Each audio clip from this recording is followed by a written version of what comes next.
Alors, Monsieur Yakanou, bonjour. Bonjour, monsieur le journaliste. Vous êtes le petit frère de Étienne Yakanou. Effectivement. Dites-nous, qui était Étienne Yakanou? Étienne Yakanou, c'est, on dirait, un homme vaillant sur tous les plans, on dirait. Il est électricien, bâtiment, démarcheur en plus.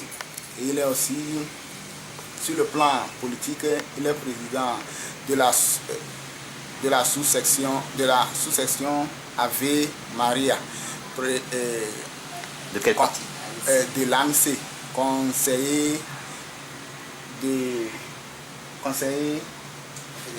de la fédération Lomé-Ouest.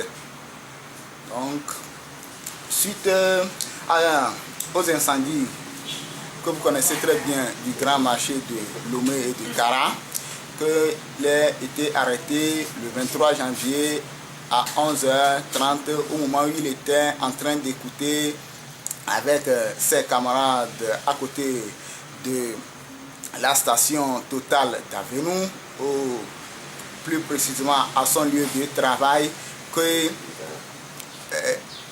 il était arrêté par des gens inconnus qui ont pris une voiture banalisée et l'ont arrêté. Suite à ça, il a fait plusieurs crises dans sa détention à la gendarmerie. D'abord, il a été transféré à la gendarmerie nationale de Lomé, où on a refusé tout accès à toute sa famille. Le jour-là, on l'a vu, le jour-là, il n'a pas mangé jusqu'à 22h. La nourriture qu'on lui a donnée la veille, on lui a présenté la veille, là, il n'a pas pu manger. Le lendemain, on nous a donné intégralement ce qu'on lui a présenté. Et c'est à 22h même qu'on l'a vu dans les réserves à côté de M. Boudiona, l'ex-ministre. Et le lendemain, il y avait le capitaine Akapo qui nous a grondé que nous n'avons pas le droit de venir ici, que nous n'avons le droit de venir. À ce moment-ci, quand on lui amène de la nourriture même, on ne le voit plus. Il ramène le plat d'hier et prend le nouveau repas. Et après une semaine que la CA a été autorisée avec sa femme, que c'est sa femme qui le voit. Nous, quand on va, tu présentes seulement le repas. Tu n'as même pas le droit de lui dire bonjour. Et il était tombé, il a fait une semaine là-bas. Ils l'ont maintenant transféré à la gendarmerie du port autonome, là où il a fait de graves crimes. On a demandé de l'amener à l'hôpital.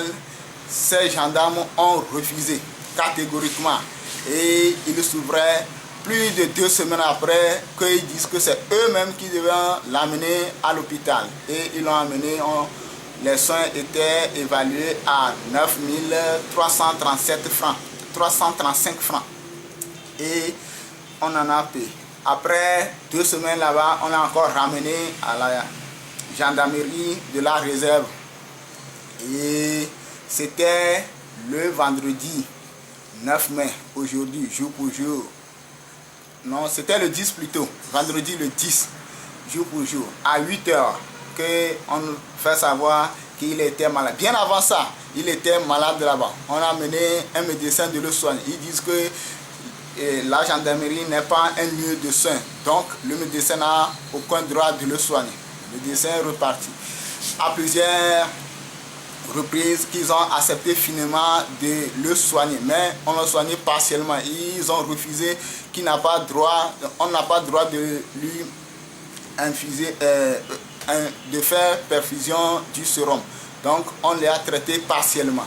Donc étant la maladie n'est pas complètement guérie, il a encore fait crise ce vendredi-là, le matin à 8h, que sa femme, lorsqu'elle lui a amené de la nourriture, dit que vraiment ça n'allait pas.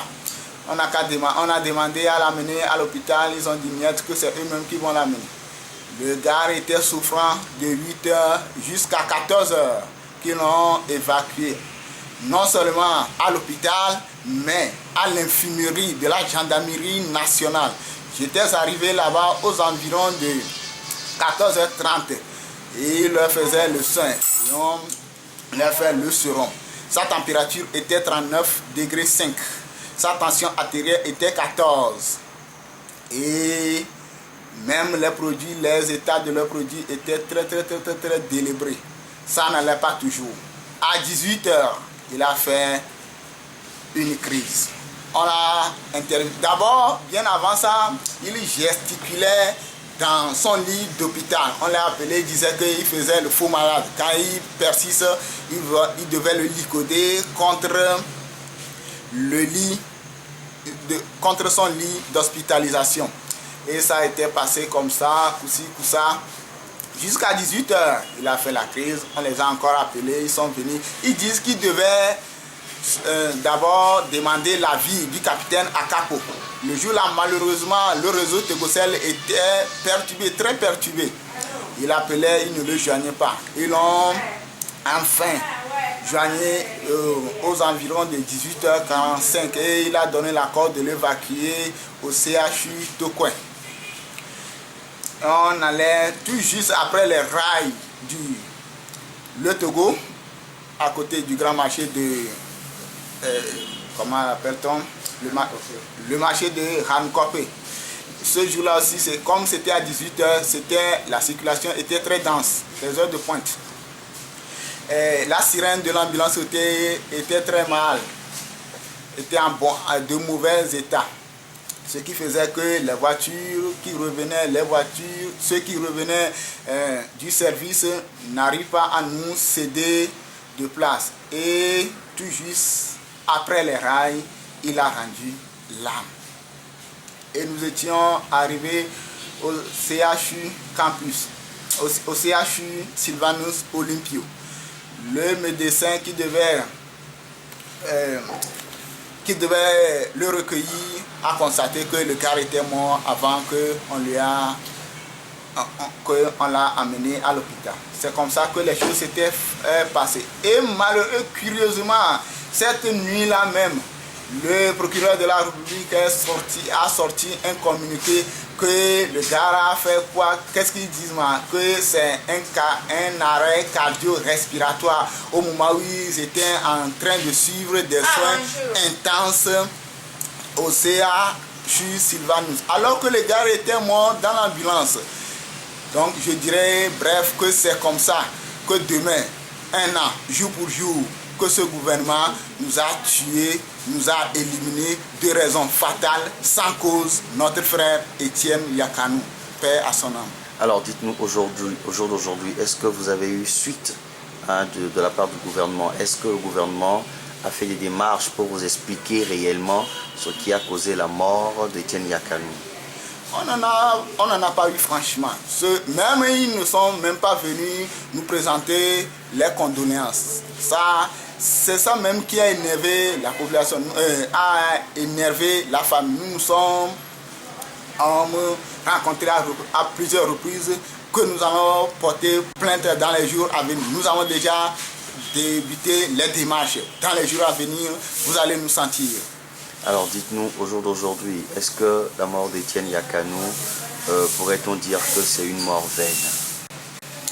Ou est-ce que ça a servi à quelque chose?